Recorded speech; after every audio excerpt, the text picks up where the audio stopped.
Salut, je m'appelle Marc et je vais vous raconter comment je suis tombé amoureux d'une croqueuse de diamants. Tout a commencé lors d'une soirée en ville. J'avais rencontré Pia, une femme éblouissante, lors d'un événement de réseautage pour jeunes entrepreneurs. Elle accompagnait un ami. Du moins, c'est ce qu'elle m'a dit à cet instant, car je me suis rendu compte plus tard que ce n'était pas le cas. Rapidement, je suis tombé sous son charme. Chaque sourire, chaque regard de Pia me captivait. Je ne vivais plus que pour elle. Mes journées étaient rythmées par nos rencontres, nos conversations, et tout ce que je pouvais faire pour la rendre heureuse. Et je la couvrais de cadeaux autant que je pouvais avec le peu d'argent dont je disposais. Mais apparemment, cela n'était jamais assez. Pia, j'ai quelque chose pour toi. J'espère que ça te plaira, avais-je dit une fois alors qu'elle venait de rentrer dans mon appartement. Oh bébé, tu es tellement romantique. Avait-elle dit tout excitée. Elle s'était précipitée avec empressement vers le cadeau, déchirant le papier avec une hâte fébrile. Mais son sourire s'est évanoui quand elle a découvert mon cadeau. Oh, c'est un Zara? Sa voix était chargée de mépris, et elle a jeté un regard plein de dédain sur le sac que je venais de lui offrir. Marc, comment as-tu pu penser que je porterais un sac Zara? Tu sais bien que je préfère les choses plus exclusives. Comment veux-tu que je sorte avec ce machin immonde? Oui, je sais que ce n'est pas un Chanel, mais j'ai pensé que tu l'aimerais quand même. Non, mais tu ne comprends pas. La dernière fois, je t'avais déjà fait la remarque. Je voulais des escarpins Louboutin. Et toi, tu m'as ramené des chaussures Aldo. Mais bon sang, ce n'est pas non plus difficile de comprendre ce que j'aime, non? Je pouvais sentir la déception et la colère dans sa voix, et je me suis senti accablé par la culpabilité. Je suis désolé, Pia. Je te promets que dès que ma start-up de livraison de produits bio locaux prendra, je pourrai t'offrir tout ce que tu voudras. Ta start-up? Marc, tu ferais mieux d'oublier cette idée ridicule. Une application de livraison de produits bio? Sérieusement, ça ne marchera jamais. Je restais là, perplexe, me demandant comment elle pouvait être si peu empathique alors que pour moi, elle était tout mon monde. D'ailleurs, j'ai faim. Tu m'invites? Demanda-t-elle, changeant de sujet comme si notre conversation précédente n'avait jamais eu lieu. Malgré ma déception, je hochai la tête. Bien sûr, Pia, allons-y. Nous sommes sortis de mon appartement et avons descendu les escaliers vers le parking. Quand Pia a vu ma vieille Toyota Corolla, elle a soupiré bruyamment avant de se tourner vers moi avec un air de mépris. Quand vas-tu enfin te décider à changer ce vieux tas de ferraille, Marc? Chérie, cette voiture fonctionne encore bien. Et avec tout ce que j'investis dans la start-up, elle m'a coupé avec un rire moqueur. Encore ta maudite start-up? Ne sois pas ridicule, Marc. Tu devrais plutôt te concentrer sur des choses qui comptent, comme une voiture décente. Je veux un homme qui peut me montrer qu'il a du succès, pas quelqu'un qui s'accroche à des rêves impossibles. Je travaille dur, Pia. J'essaie de construire quelque chose de durable pour nous deux, tentai-je de lui expliquer en cachant ma frustration. Marc, tu ne comprends vraiment pas, n'est-ce pas? Je suis bien trop belle pour mener cette vie médiocre que tu m'imposes. Si tu ne changes pas, et vite, je trouverai quelqu'un qui pourra satisfaire mes besoins.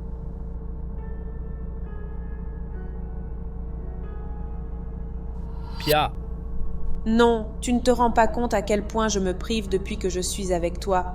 Regarde cette voiture, ce tas de ferraille. Je devrais être conduite dans une BMW ou une Mercedes. Et mes amis? Ils passent leur week-end dans des spas de luxe ou en voyageant autour du monde. Et moi, je suis coincée ici avec toi qui ne peut même pas m'offrir un simple sac de designer. son regard était dur, comme si elle évaluait chaque défaut de ma vie et de tout ce que j'étais incapable de lui offrir.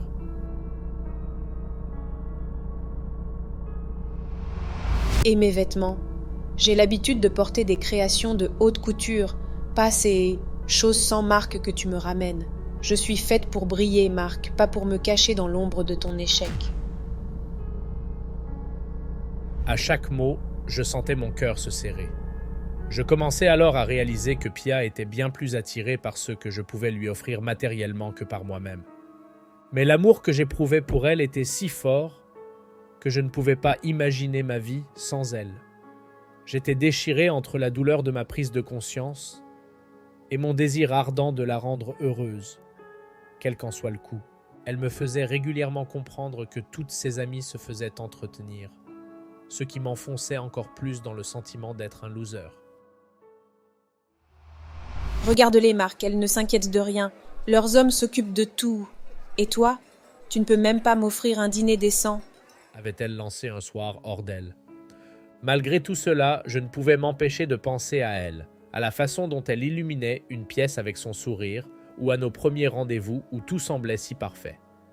J'étais amoureux, profondément amoureux, et cette émotion me rendait aveugle aux signaux d'alarme que j'aurais pu peut-être écouter. En plus de tout ça, ma start-up ne décollait toujours pas. Chaque jour, je travaillais sans relâche, en espérant que mon projet de livraison de produits bio-locaux finirait par porter ses fruits et que je pourrais enfin offrir à Pia tout ce qu'elle méritait. Je me sentais si nul à l'intérieur, comme un véritable loser. Et comme je voyais que je ne pouvais pas vivre sans Pia, j'ai décidé de passer à la vitesse supérieure. Je voulais la demander en mariage. J'étais nerveux, mon cœur battait la chamade. J'avais soigneusement préparé le salon, disposé des bougies et choisi une musique douce pour créer l'ambiance parfaite. Lorsqu'elle est entrée dans le salon, j'ai immédiatement remarqué le sac Chanel à son bras. Mon cœur s'est serré, mais j'ai essayé de cacher ma déception. Je vois que tu as enfin eu ce sac Chanel. Ben oui, si tu ne peux pas me l'offrir, quelqu'un d'autre a pu le faire. Je sentis une douleur aiguë dans ma poitrine, mais je décidai de laisser passer. J'avais un projet plus important en tête. Nous nous sommes assis et j'ai pris une grande inspiration. C'était le moment. Tout tremblant, j'ai sorti la bague et me suis agenouillé devant elle. « Pia, mon amour, je ne peux pas imaginer ma vie sans toi. » Elle éclata de rire, comme si elle avait entendu la meilleure blague de sa vie. « C'est une blague ?» demanda-t-elle encore en riant. Je lui tendis l'écrin, mon cœur battant à tout rompre. Elle le prit, ouvrit l'écrin et son rire se transforma en un rictus de dédain. « Sérieux ? Tu me demandes en mariage avec une bague en pacotille ?» Elle regardait la bague comme si elle était quelque chose de repoussant. Je restais là, agenouillé et le cœur brisé, mais tentant désespérément de sauver la situation. « Mon amour, quand mon entreprise décollera enfin, je pourrai t'offrir tous les diamants que tu voudras. » Je vois que je perds mon temps ici. Je t'ai dit que ta maudite entreprise ne décollera jamais. Elle attrapa son sac Chanel et, avec une cruauté glaciale, ajouta « Je ferais mieux d'aller retrouver Max. » Qui est Max ? C'est le type qui m'a offert ce sac Chanel. Qu'est-ce que tu pensais ? Alors que Pia sortait, une Rolls-Royce s'arrêta devant ma porte pour la récupérer. Je restais là, seul, le cœur meurtri et complètement détruit. Dans les jours qui suivirent, je sombrais dans une profonde dépression. Ma start-up stagnait et sans Pia, ma vie semblait vide de sens. Mais alors que je touchais le fond, Marie, mon assistante, celle qui avait toujours cru en moi, devint ma bouée de sauvetage. Elle m'encourageait, me rappelant pourquoi j'avais commencé mon entreprise et l'importance de persévérer. Avec le soutien de Marie, j'ai commencé à me reconstruire. J'ai rattrapé mes erreurs, concentré mon énergie sur ma start-up, et peu à peu, les choses ont commencé à changer. Mon entreprise a finalement décollé, et avec elle, ma vie a pris un nouveau tournant. Quelques années plus tard, je suis devenu un homme d'affaires prospère et heureux. Marie est devenue non seulement ma partenaire en affaires, mais aussi dans la vie. Un jour, par hasard, j'ai croisé Pia lors d'un événement. Elle m'a regardé avec surprise et un brin de regret. « Marc, tu as tellement changé. Tu es incroyable. » La vie a été généreuse avec moi, Pia. J'ai appris beaucoup. Elle s'est rapprochée, un éclat de regret dans les yeux. Je regrette certaines choses, tu sais. Peut-être que... Je l'ai interrompu doucement, tenant fermement la main de Marie. Le passé est le passé, Pia. J'ai trouvé mon bonheur, et j'espère que tu trouveras le tien. Elle a semblé désemparée un instant, réalisant peut-être ce qu'elle avait perdu. Sans un autre mot, j'ai pris la main de Marie, et nous avons quitté l'événement ensemble, laissant Pia plantée là.